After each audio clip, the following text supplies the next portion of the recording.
Hola, buenas. Mi nombre es Gesel Figueroa. Soy estudiante de la Universidad Nacional Autónoma de Honduras, de la asignatura Seminario de Investigación con el catedrático el ingeniero Rosvin Padilla. Y en esta ocasión les vengo a hablar acerca de lo que son las hipótesis. Y como primer punto tenemos que son las hipótesis. Nos dice que las hipótesis son las guías de una investigación o estudio. Las hipótesis nos indican lo que tratamos de probar y definen como explicaciones tentativas del fenómeno investigado. En este caso es como afirmar prácticamente lo que es nuestro tema de estudio, lo que nosotros pretendemos lograr con dicha investigación o con dicho estudio. ¿Qué son las variables? Un segundo punto. Es una propiedad que puede fluctuar y cuya variación es susceptible de medir u observarse. Se aplica más que todo a lo que son personas u otros seres vivos, objetos, hechos y fenómenos, los cuales adquieren diversos valores respecto a las variables referidas. En ocasiones, pues se pueden estudiar lo que son a personas en base a lo que es su comportamiento, el porqué de ese comportamiento, y de ahí se sacan lo que son variables. ¿Cuáles son las variables que eh, se puede mencionar? ¿Cuáles son las variables que hacen que las personas actúen de esa manera? ¿Cuáles son los motivos, los conceptos? O, bueno, son tomados como variables más que todo, ¿verdad? En cuanto también a lo que son objetos, si en un caso se influye dentro de lo que es comportamiento, la manera en la que se viste una determinada población, su vestimenta. En algunos casos también fenómenos que suceden, también son variables que se pueden medir o se pueden determinar. ¿De dónde surgen lo que son las hipótesis o las variables? Es natural que las hipótesis surjan de planteamiento del problema y del marco teórico, más que todo el postulado de una teoría del análisis, esta de generalizaciones empíricas pertinentes a nuestro problema de investigación y de estudios revisados o antecedentes consultados. Las hipótesis también se pueden dar de estudios que hayamos nosotros investigado anteriormente, las cuales nos sirven como apoyo o como base para poder definir lo que es nuestra investigación. O también en algunas ocasiones surgen a medida que se va realizando lo que es la investigación. ¿Qué características debe tener una hipótesis? La hipótesis debe referirse a una situación real. Es algo que está sucediendo, en qué momento, cuándo, el por qué. Las variables o términos de las hipótesis deben ser comprensibles, precisos y lo más concretos que sean. Porque lo que se está buscando es dar una respuesta acerca de un estudio que se está realizando. Ahora, la relación entre variables propuestas por una hipótesis debe ser clara y verosímil, o sea, lógica.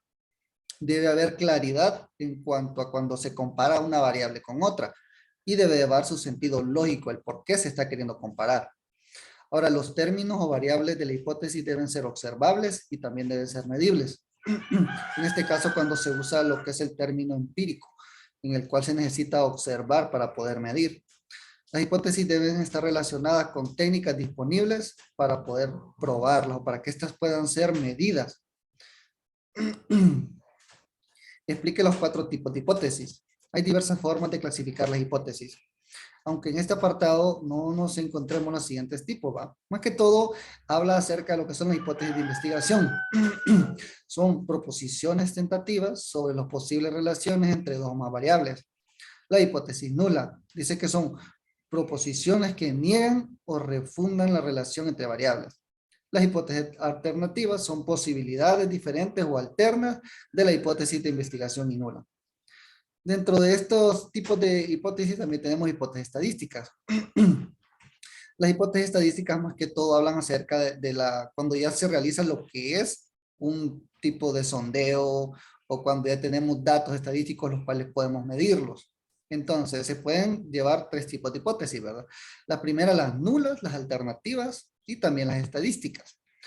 Dentro de las que son las alternativas, prácticamente es la que puede sustituir a la hipótesis original o a la principal. Las nulas son aquellas que tal vez no las vamos a necesitar, pero también pueda que sí. Entonces no se descartan nunca la hipótesis nula. Solo es como un tipo de proposición o algún tipo de plan B en un caso de que la primera o la segunda alternativa realmente no cumpla con los requisitos que estamos buscando. Ahora, las hipótesis se someten también a lo que son la prueba o escrutinio empírico para determinar si son apoyadas o refutadas de acuerdo con lo que el investigador observa, ¿verdad? ¿Por qué? Porque lo que estamos buscando es cuál es la prueba de hipótesis y cuál es su utilidad. Las principales funciones de la hipótesis dice que en primer lugar son la guía de una investigación en el enfoque cuantitativo. En segundo lugar, tiene una función descriptiva y explicativa según sea el caso, ¿verdad? Porque también describe y explica el tipo de investigación que estamos pretendiendo nosotros realizar. La tercera función dice que es probar teorías. En este caso, probamos acerca de las teorías que teníamos anteriormente o si los estudios que se realizaron antes que el nuestro, pues realmente llegó a una conclusión exacta o parecida a la nuestra. Y una cuarta función dice que consiste en sugerir teorías. En este caso, después de este estudio o después de las hipótesis surgen nuevas teorías, después de que las analizamos, las estudiamos, entonces surgen teorías diferentes a las que nosotros hemos planteado desde un inicio. ¿En qué consiste la definición conceptual y la definición operativa en la hipótesis? Una definición conceptual trata la variable con otros términos. Definición operacional, conjunto de procedimientos y actividades que se desarrollan para medir una variable. La definición conceptual más que todo es como buscar sinónimos acerca de lo que es la variable como conceptos. Trata de darle otro tipo de término. Y en la operacional, más que todo es el proceso o los procedimientos que se realizan para poder medir lo que es una variable. Ahora, ¿qué es un diseño de investigación? Dice que es un plan o estrategia que se desarrolla para obtener la información que se requiere en una investigación y responder al planteamiento. Más que todo es como desde donde nosotros pensamos partir, qué plan tenemos nosotros para realizar dicha investigación o también para poder responder acerca de lo que es el planteamiento que nosotros estamos determinando. Ahora, ¿qué tipo de diseño disponemos en el enfoque cuantitativo? Disponemos de dos diseños. El diseño experimentales, que este tiene al menos dos acepciones, en general y la otra en particular. Lo general se refiere a elegir o realizar una acción y después observar las consecuencias. En este caso, lanzar un balón de fútbol tal vez con el pie o con la mano y medir la consecuencia o observar qué tan largo este rebota o cuántas veces este rebota. También puede ser un diseño experimental. Ahora, los diseños no experimentales son estudios que se realizan sin la manipulación deliberada de lo que son las variables y en los que solo se observan los fenómenos en su ambiente natural para analizarlo. En este caso, tal vez se podría analizar lo que es un huracán o una tormenta. No son variables que no se pueden modificar.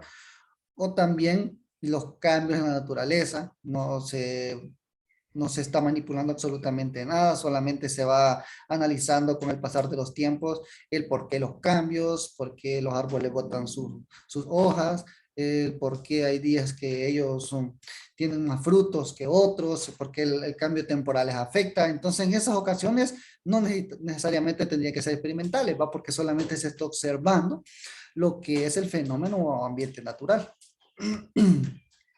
Ahora, ¿cuáles son los requisitos de un experimento? El primer requisito dice que es la manipulación intencional de una o más variables independientes. El segundo requisito consiste en medir el efecto que la variable independiente tiene en la variable dependiente.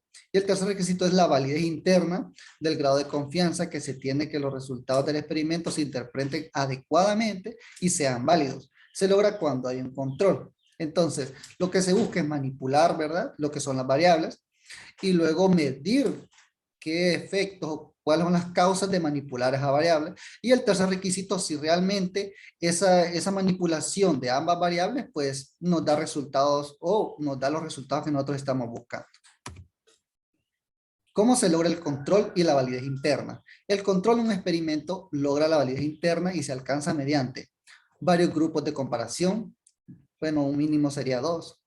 La equivalencia de los grupos en todo, excepto en lo que es la manipulación de las variables independientes. En este caso se pueden manipular cualquier variable menos las variables independientes, pero también se pueden comparar, ¿verdad? Con otro tipo de grupos para poder obtener lo que son resultados más eficaces. Ahora, ¿qué es la validez externa? Es la posibilidad de generalizar los resultados de un experimento a situaciones no experimentales, así como a otras personas, casos y poblaciones. Responde la pregunta, lo que encontré en el experimento, ¿a qué tipo de personas, grupos, fenómenos, contextos, situaciones se aplica? En un caso que se quisiera estudiar el por qué los estudiantes de una determinada población asisten un poco a lo que es a su escuela o a sus colegios, el por qué hay desinterés en estudiarse, en prepararse. Entonces, ¿a quiénes beneficia? Beneficia a lo que es la población, a un grupo de personas, a una comunidad en específico. Ahora, ¿en qué consisten los diseños no experimentales? En este caso se podría definirse como la investigación que se realiza sin manipular deliberadamente lo que son las variables. Lo que se busca es observar fenómenos tal y como sean en su contexto natural para analizarlos. Como les mencionaba anteriormente, sin la manipulación, pues aquí es donde no hay experimento, solamente se observa y con el pasar de los tiempos los cambios que existen, si en un caso ha mejorado, ha disminuido, como lo es el caso de las hortalizas. Si quisiera hacer un experimento de las personas que siembran maíz y solamente se siembra lo que es el maíz y se va observando sin manipular, sin aplicarle lo que son químicos a las plantas, se va observando sin manipulación si esta planta realmente crece en el tiempo establecido, si el fruto que esta da pues realmente lo hace en el tiempo que debe de darlo, si no se seca, entonces no hay un tipo de alteración al momento de hacer este tipo de investigaciones porque solamente se va observando con el pasar del tiempo los resultados que se van obteniendo. Ahora, ¿en qué consiste la investigación transeccional o transversal? Dice que recolectan datos en un solo momento, en un tiempo único. Ahora, su propósito es describir variables y analizar su incidencia.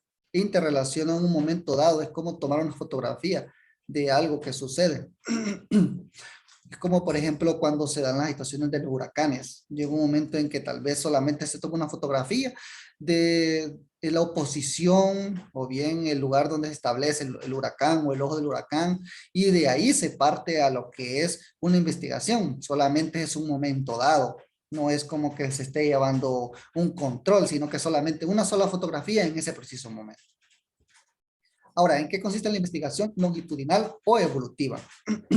Realiza más que todo estudios que recaban datos en diferentes puntos del tiempo para realizar inferencias acerca de la evolución del problema de investigación o fenómenos, sus causas y sus efectos.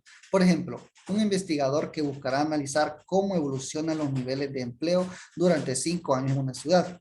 Lo que está buscando es realizar un estudio con seguimiento, porque no solamente se va a basar como en una fotografía, sino que realmente le va a dar un seguimiento durante 5 años, durante tal vez lo va a calcular durante lo que son meses, durante lo que son años. Entonces, prácticamente hay un seguimiento de dicho estudio porque es a largo plazo. ¿Cuál es el efecto de o cómo evoluciona el empleo durante esos 5 años en una determinada ciudad?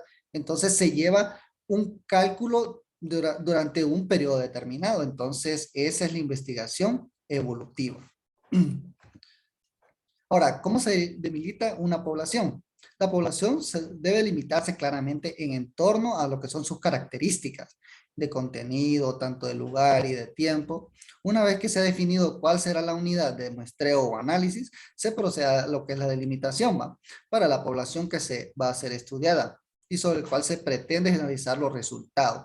Una vez que se obtiene lo que es la población, se comienza a realizar lo que es también la muestra.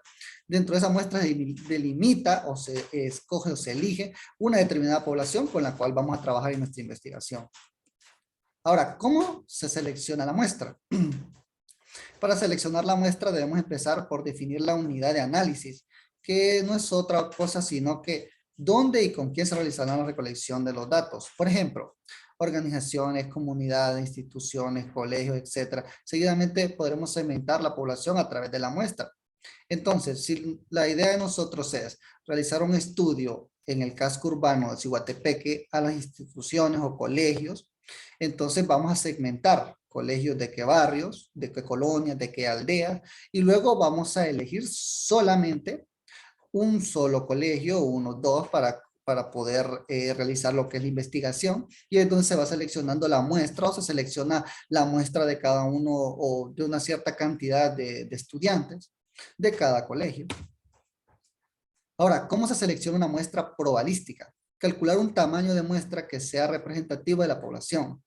Seleccionar los elementos muestrales casos de manera que al inicio todos tengan la misma posibilidad de ser elegidos. Entonces, se selecciona el tamaño de la muestra. Ahora, se busca escoger lo que tenga mejor representación o nos sirva de mayor apoyo para nuestra investigación. ¿Para qué? Para que estos elementos puedan ser analizados y estudiados y que ninguno sea descartado a la hora de que se pueda escoger una muestra. Ahora, ¿en qué consiste nuestra probabilística estratificada? La muestra probabilística estratificada no es más que el muestreo en el que la población se divide en segmentos y se selecciona una muestra para cada segmento. Dentro de cada segmento que nosotros hemos dividido, también podemos seleccionar lo que es una muestra, el cual nos va a servir de apoyo y nos dará resultados más objetivos. Ahora, ¿cómo se lleva a cabo el procedimiento de selección de la muestra? Lo primero que se hace es que las unidades de análisis o los elementos muestrales se eligen siempre de manera aleatoria. ¿Para qué? Para que nos aseguremos de que cada elemento tenga la misma probabilidad de que éste sea elegido. También consiste en enumerar lo que son todos los elementos muestrales del 1 al número de periodos o al número tal vez de muestras que nosotros pensamos establecer, hacer fichas o papeles, uno por cada elemento, revolverlos en una caja, ir sacando un número de fichas.